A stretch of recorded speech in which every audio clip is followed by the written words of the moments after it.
Hello guys, അപ്പോൾ എൻ്റെ പുതിയ വീഡിയോയിലേക്ക് എല്ലാവർക്കും സ്വാഗതം. അപ്പോൾ ഞാൻ കഴിഞ്ഞ ദിവസം ഷോർട്ട് വീഡിയോ ഇട്ടുണ്ടായിരുന്നുണ്ട് കേക്ക് ഉണ്ടാക്കുന്നത്. അപ്പോൾ അതിൻ്റെ ഡീറ്റെയിൽ ആയിട്ട് വീഡിയോ ആണ് ഇത്. അപ്പോൾ ഇതിനുള്ള സാധനങ്ങളൊക്കെ എന്തെന്ന് ഞാൻ പറഞ്ഞുതരാം. മൈദ 3 മുട്ട എടുത്തിട്ടുണ്ട്, വാനില എസൻസ്, കുറച്ച് കൊക്കോ പൗഡർ, പിന്നെ ഓയില്, പിന്നെ ബേക്കിംഗ് സോഡ, പിന്നെ വിനീഗർ. ഞാനത് ബേക്കിംഗ് പൗഡർ ഒന്നും ഉപയോഗിക്കുന്നില്ല കാരണം എൻ്റെ കയ്യിലില്ലാത്തതുകൊണ്ട് ഉപയോഗിക്കുന്നില്ല. പിന്നെ അത് ഉപയോഗിക്കാതെയുള്ള കുറേ വീഡിയോ ഞാൻ കണ്ടിട്ടോ.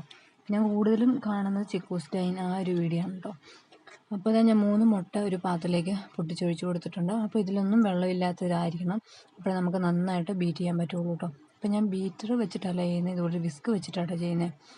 അപ്പോൾ മുട്ട നന്നായിട്ട് പതഞ്ഞ് വന്നിട്ടുണ്ട്. അപ്പോൾ ഞാൻ മുട്ടയും പഞ്ചസാരയും കൂടി ഇട്ടിട്ടാണ് കേട്ടോ എന്നിട്ട് ഒന്ന് പതപ്പിച്ചെടുക്കുന്നത്. പിന്നെ അതിലേക്ക് ഞാൻ ഒരു അടപ്പ് വാനില എസൻസ് ഒഴിച്ച് കൊടുക്കുന്നുണ്ട്. അതിട്ടിട്ട് നന്നായിട്ടൊന്ന് ഇങ്ങനെ വിക്സ് വെച്ചിട്ട് ബീറ്റ് ചെയ്ത് കൊടുക്കാം കേട്ടോ. ബീറ്റർ ഉള്ളപ്പം എനിക്ക് തോന്നുന്നു കുറച്ചും കൂടെ പൊങ്ങി വരുമെന്ന് കേട്ടോ. ഇത് കുഴപ്പമൊന്നും ഉണ്ടായിരുന്നില്ല. പിന്നെ അതിലേക്ക് ഞാൻ മുട്ടയുടെ മഞ്ഞ ഇട്ട് കൊടുക്കുന്നുണ്ട്. അപ്പോൾ അതും കൂടി ഇട്ട് കഴിഞ്ഞ് മിക്സാക്കി കൊടുക്കുക.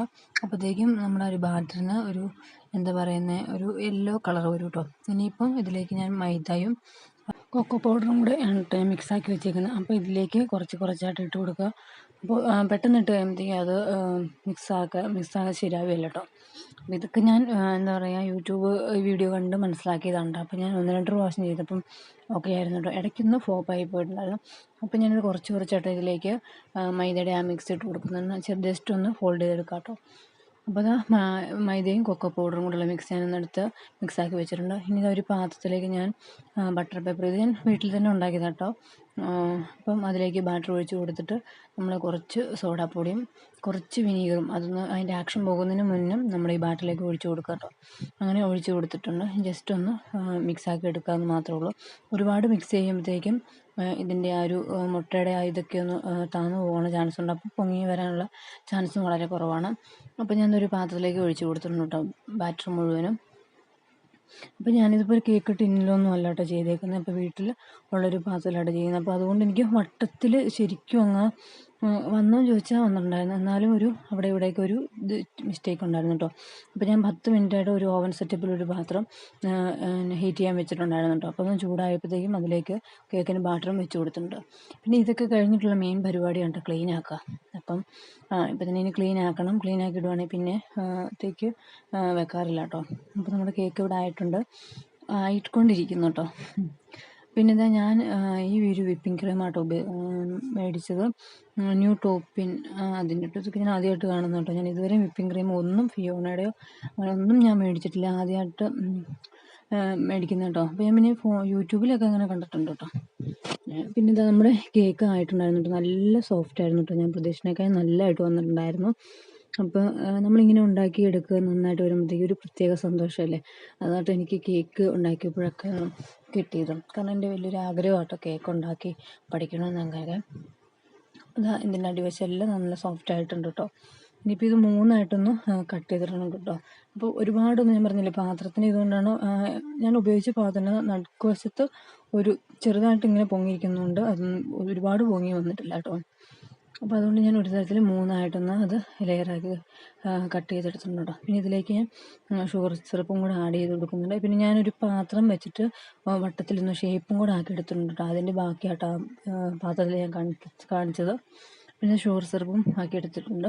പിന്നെ കേക്കിൻ്റെ ഒന്ന് കുറച്ച് നേരം ഞാൻ ഷുഗർ സിറപ്പിൽ നിന്ന് റെസ്റ്റ് ചെയ്യാൻ വെച്ചിട്ടുണ്ട്. അപ്പോഴത്തേക്കും പൊന്നൂസിൻ്റെ അടുത്ത് ഞാൻ വന്ന് കുറച്ച് നേരം വർത്താനമൊക്കെ പറഞ്ഞ് അത് ഭയങ്കര ചിരിയായിരുന്നു കേട്ടോ. അത് കഴിഞ്ഞിട്ട് ഞാൻ ഒരു പാത്രത്തിലേക്ക് കുറച്ച് ഐസ് ക്യൂബൊക്കെ എടുത്തിട്ടുണ്ട് കേട്ടോ. പിന്നെ ഞാൻ ഈ ഒരു ചെരുവം കുറച്ച് നേരമായിട്ട് ഫ്രിഡ്ജ് വെച്ചിട്ടുണ്ടായിരുന്നു. വിസ്കും ഞാൻ ഫ്രീസറിലാട്ടോ വെച്ചത്. അപ്പം തണുപ്പ് ഉണ്ടായിരിക്കണം പാത്രത്തിനൊക്കെ, അല്ലെങ്കിൽ നമ്മുടെ വിപ്പിംഗ് ക്രീം മെൽറ്റായി പോകാനുള്ള ചാൻസ് ഉണ്ട്. അപ്പോൾ അതുകൊണ്ട് ഞാൻ 1 കപ്പ് വിപ്പിംഗ് ക്രീം എടുത്തിട്ടുണ്ട് കേട്ടോ. ആ ഒരു വിപ്പിംഗ് ക്രീമിൻ്റെ ആ ഒരു പാക്കറ്റ് ഞാൻ അതേപടി തന്നെ ഒരു റബ്ബർ ബാൻഡ് വെച്ച് കെട്ടി കൊടുത്തിട്ടുണ്ട്, ഫ്രിഡ്ജിലേക്ക് വെച്ചു കേട്ടോ. പിന്നെ ആ കപ്പിൽ വിപ്പിംഗ് ക്രീം ഞാൻ ഈ ചെരുവത്തിനകത്ത് വെച്ച് നന്നായിട്ടൊന്ന് ബീറ്റ് ചെയ്തെടുക്കുന്നുണ്ട് കേട്ടോ. അപ്പം ബീറ്റർ ഉണ്ടെങ്കിൽ പെട്ടെന്ന് തന്നെ ആയി വരും കേട്ടോ. അപ്പോൾ നമ്മുടെ ബീറ്റർ ഒന്ന് ചൂടാകാതെ ശ്രദ്ധിച്ചാൽ മതി. ഇപ്പം ഞാൻ വീട്ടിലില്ലാതെ വിസ്ക് വെച്ച് ചെയ്യുമ്പോൾ ഐസ് ക്യൂബ് ഇട്ടേക്കുന്നു കേട്ടോ. അപ്പോൾ ഞാൻ കുറച്ച് കട്ടിയായിട്ട് വന്നിട്ടുണ്ടോ. എനിക്ക് നല്ല പാടായിരുന്നു ഇങ്ങനെ ഇളക്കിക്കൊണ്ടിരിക്കാനുണ്ടോ. ഫസ്റ്റ് ടൈം ആയതുകൊണ്ടായിരിക്കും കേട്ടോ കൈക്കൊക്കെ നല്ല വേദന എടുത്തത്. എന്നാലും ഞാൻ നന്നായിട്ടൊന്ന് ബീറ്റ് ചെയ്തിരുന്നു. അപ്പോൾ ഈ ഒരു പരുവാക്കി എടുത്തിട്ടുണ്ട്. അപ്പോൾ നല്ല കട്ടിക്ക് വേണ്ട, നമ്മൾ സ്പൂണിലെടുത്താൽ താഴേക്ക് വീഴാത്ത ആ ഒരു പരുവാട്ടോ ഇതിൻ്റെ വിപ്പിംഗ് ക്രീമിൻ്റെ എന്ന് പറയുന്നത്. അപ്പം ഞാൻ കേക്കിൻ്റെ സ്പഞ്ചിലേക്ക് കുറച്ച് ഷുഗർ സിറപ്പ് ആഡ് ചെയ്ത് കൊടുത്തിട്ട് നമ്മൾ വിപ്പ് ക്രീം ആഡ് ചെയ്ത് കൊടുക്കുന്നുണ്ട്. അപ്പം ഞാൻ സ്പൂൺ വെച്ചിട്ടാണ് ചെയ്തത്, കാരണം വേറെ ഒന്നും എൻ്റെ കയ്യിലുണ്ടായിരുന്നില്ല. അപ്പോൾ അതുകൊണ്ട് അതിൻ്റേതായ ഒരു പെർഫെക്ഷൻസ് ഒന്നും വന്നിട്ടുണ്ടായിരുന്നില്ല. എന്നാലും എനിക്ക് പറ്റുന്ന രീതിയിൽ ഞാൻ എല്ലാം കറക്റ്റായിട്ട് ചെയ്ത് കൊടുത്തിട്ടുണ്ടായിരുന്നു കേട്ടോ. പക്ഷേ ടേസ്റ്റ് വൈസ് നോക്കുവാണെങ്കിൽ നല്ല അടിപൊളിയായിരുന്നു. എന്താ പറയുക, നല്ല സോഫ്റ്റായിരുന്നു. ഫ്രിഡ്ജിൽ കുറച്ച് നേരം വെച്ചതുകൊണ്ടൊക്കെ നന്നായിട്ട് സോഫ്റ്റൊക്കെ ആയിട്ടുണ്ടായിരുന്നു കേട്ടോ. മധുരവും കറക്റ്റായിരുന്നു കേട്ടോ. അങ്ങനെ ഞാൻ വിപ്പിംഗ് ക്രീമൊക്കെ നന്നായിട്ടൊന്ന് കേക്കിലേക്ക് തേച്ച് കൊടുക്കുന്നുണ്ട് കേട്ടോ. അങ്ങനെ രണ്ടാമത്തെ ലെയറും വെച്ചിട്ടുണ്ട്. അങ്ങനെ 3 ലെയറും വെച്ച് കൊടുത്തു കേട്ടോ. 3 ലെയറും വെച്ച് കൊടുത്തു. കുറച്ചൊരു ചെരിവുണ്ട് കേട്ടോ. ഞാൻ പറഞ്ഞ പാത്രത്തിൻ്റെ ഒരു ഇതുള്ളതുകൊണ്ട് ഒരു ചെരിവുണ്ടായിരുന്നു കേട്ടോ. പിന്നെ ഞങ്ങൾ വൈകുന്നേരം ആയപ്പോഴത്തേക്കും കേക്ക് കട്ട് ചെയ്തിട്ട്, പിന്നെ ഇടയ്ക്ക് കറണ്ട് പോയായിരുന്നു കേട്ടോ. അതുകൊണ്ട് ഡെക്കറേഷൻ്റെ ഇതൊന്നും ഞാൻ എടുത്തിട്ടുണ്ട്. ജസ്റ്റ് കേക്കിൻ്റെ ബാക്കി വന്ന മിക്സ് ഞാൻ പൊടിച്ചിട്ടിട്ട് ഡെക്കറേറ്റ് ചെയ്ത്. പിന്നെ വൈകുന്നേരം ആയപ്പോഴത്തേക്കും ഞാനും കണ്ണനും പൊന്നൂസും കൂടെ മുറിച്ചു കേട്ടോ.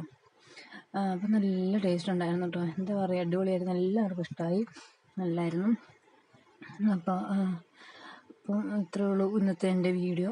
അപ്പം എല്ലാവർക്കും ഇഷ്ടമാവുകയാണെങ്കിൽ ലൈക്ക് ചെയ്യണം, എൻ്റെ ചാനൽ സബ്സ്ക്രൈബ് ചെയ്യാൻ മറക്കല്ല, സപ്പോർട്ട് ചെയ്യണം. അപ്പോൾ അത് കണ്ണന് ഒരുപാട് ഇഷ്ടമായി കേട്ടോ. കണ്ണന് ഭയങ്കര ഒരു കേക്ക് ഇഷ്ടമുള്ള ഒരാളാണ് കേട്ടോ. പൊന്നൂസും ഈയിടെയായിട്ടോ കേക്ക് കഴിക്കാൻ തുടങ്ങി. ഞാൻ ഉണ്ടാക്കി തുടങ്ങിയ പിന്നെ അവളിങ്ങനെ കേക്ക് ഇത്രയും കഴിക്കാൻ തുടങ്ങിയത്. അല്ലെങ്കിൽ ഞാനവൾ ഇങ്ങനെ ക്രീം കേക്കൊന്നും കഴിക്കുന്നുണ്ടായിരുന്നില്ല കേട്ടോ. അപ്പം നല്ലായിരുന്നു. അപ്പോൾ ഇന്നത്തെ ദിവസം അടിപൊളിയായിരുന്നു കേട്ടോ. അപ്പോൾ ഇനി അടുത്ത വീഡിയോയിൽ വീണ്ടും കാണാം. അടുത്തൊരു കേക്ക് റെസിപ്പി ആയിട്ട് ഞാൻ വരുന്നതായിരിക്കും കേട്ടോ. അപ്പോൾ ഇനി എല്ലാവർക്കും ടാറ്റാ ബൈ ബൈ.